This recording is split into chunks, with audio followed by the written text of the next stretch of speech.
Sebelum kita mulai pelajaran, kita ada baiknya kita berdoa terlebih dahulu untuk ketua kelas yang mau disiapkan.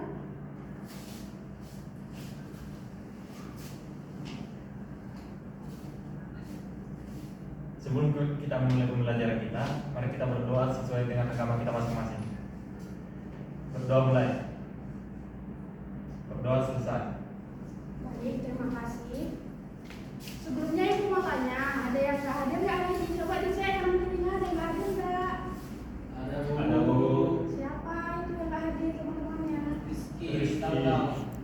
Oh ya sudah. Sama Nisa, Bu. Nisa apa? Aryani.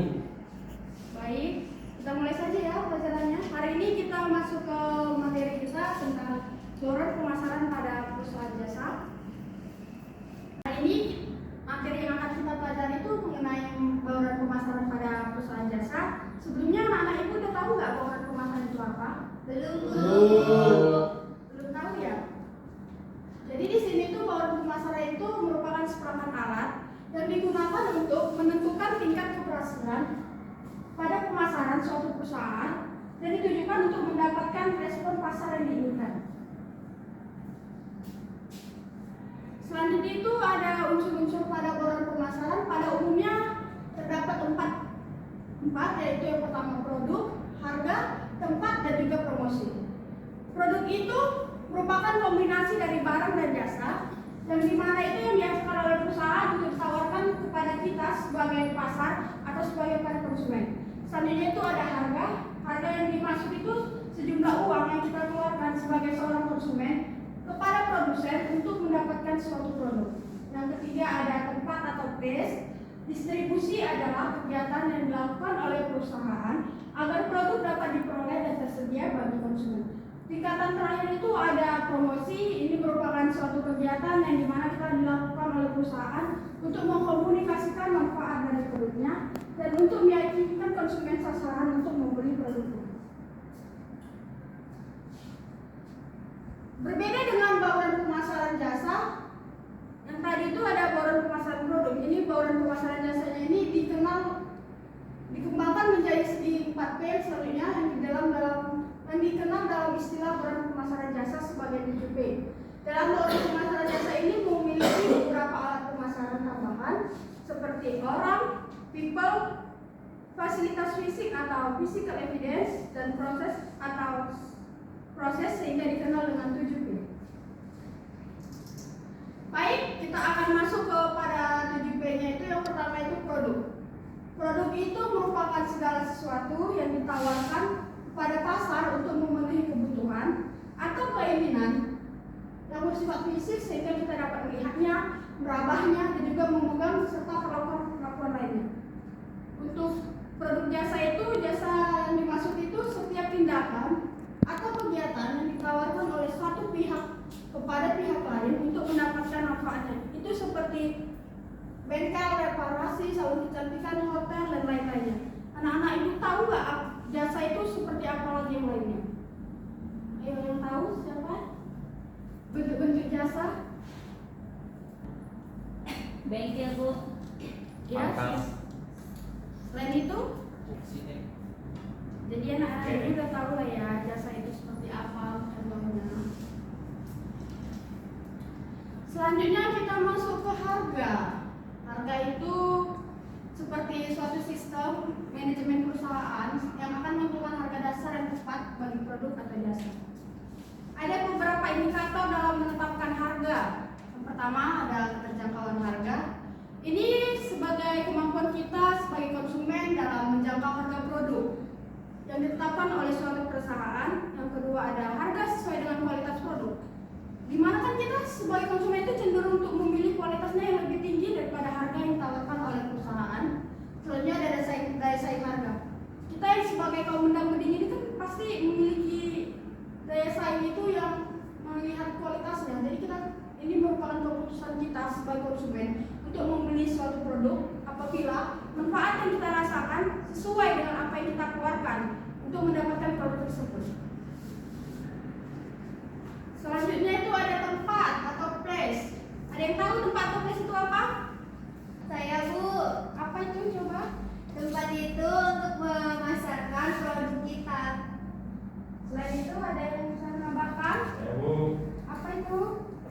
mendirikan usaha.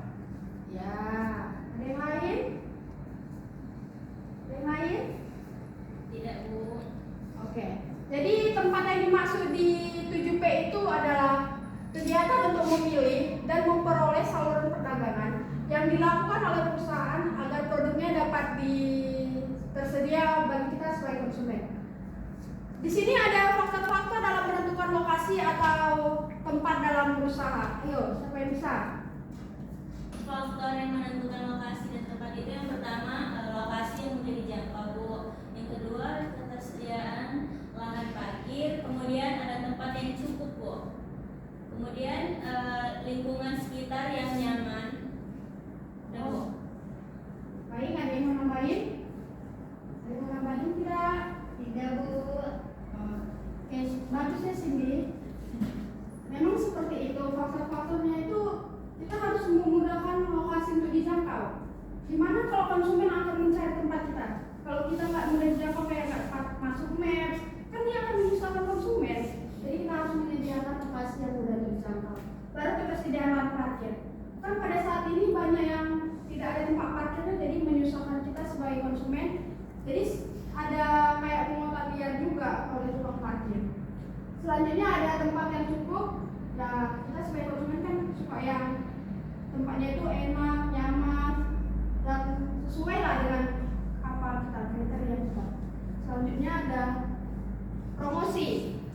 Promosi di sini merupakan kegiatan atau upaya yang dilakukan oleh perusahaan untuk memperkenalkan produknya kepada kita sebagai konsumen dengan tujuan untuk meningkatkan penjualan, memperkenalkan produk, atau juga meningkatkan brand awareness. Sini ada beberapa tujuan daripada promosi. Yang pertama itu meningkatkan penjualan. Dengan adanya promosi, kita akan melakukan peningkatan penjualan karena mereka akan lebih tahu tentang produk kita. Dan selanjutnya itu ada membangun kesadaran merek atau brand awareness. Ini agar produk kita lebih dikenal oleh lingkungan sekitar kita, lebih diterima, lebih dikenal oleh masyarakat luas. Selanjutnya mendapat pelanggan baru. Itu menarik lebih banyak konsumen untuk membeli produk kita. Selanjutnya ada meningkatkan loyalitas pelanggan. Dengan promosi kita akan menciptakan loyalitas pelanggan karena semakin pelanggan itu mengenal produk kita, mereka akan semakin loyal terhadap produk yang kita berikan. Selanjutnya itu memberikan informasi seperti spesifikasi produknya, seperti cara pembeliannya dan lain-lainnya.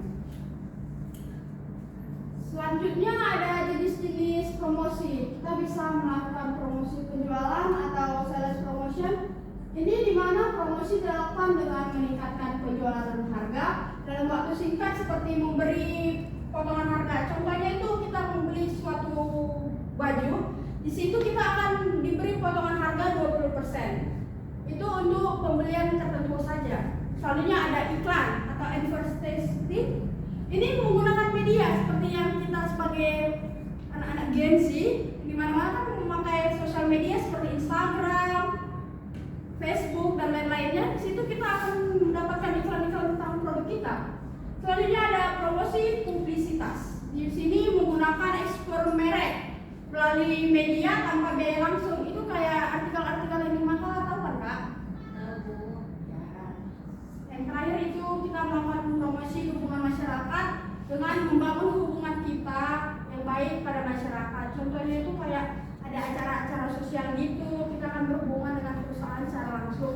Baik dia juga membantu kita dalam usahanya, dia juga membantu kita juga membantu mereka. Selanjutnya ada orang atau people. Orang ini yang dimaksud di sini itu orang yang ikut terlibat secara langsung, baik secara langsung maupun tidak langsung dalam proses layanan itu sendiri, yang dapat memberikan persepsi pada konsumen tentang kualitas jasa yang diberikan. People yang dimaksud di sini ada 4 tingkatan. Yang pertama itu ada pendiri.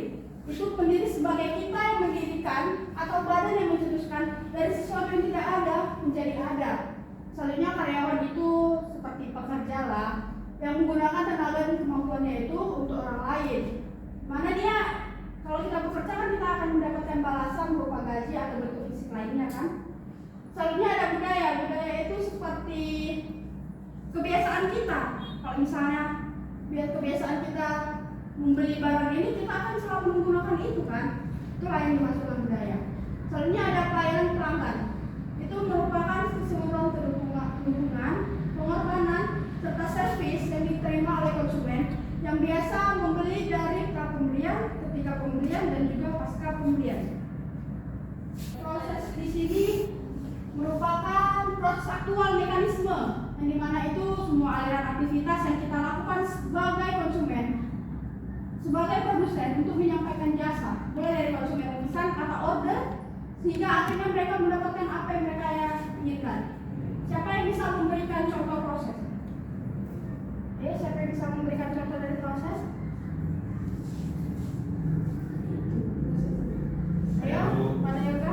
Sebenarnya itu seperti halnya di suatu restoran, ada beberapa restoran yang memberikan fasilitas open kitchen, di mana konsumen bisa melihat setiap proses pembuatan makanan yang mereka pesan. Ya, baik. Ada lagi? Tidak, Bu. Oke. Bagus sekali ya, Pak. Ya seperti itu. Kalau proses itu kita sebagai konsumen itu terlibat langsung dalam prosesnya. Mulai dari kita pesan makanannya, kita pesan sehingga makanan itu datang pada kita dan disajikan. Selanjutnya ada bukti fisik atau physical evidence. Bukti fisik ini merupakan hal nyata yang mempengaruhi keputusan konsumen untuk membeli, menggunakan produk atau jasa yang ditawarkan. Seperti fasilitas fisiknya itu kayak bangunan-bangunannya.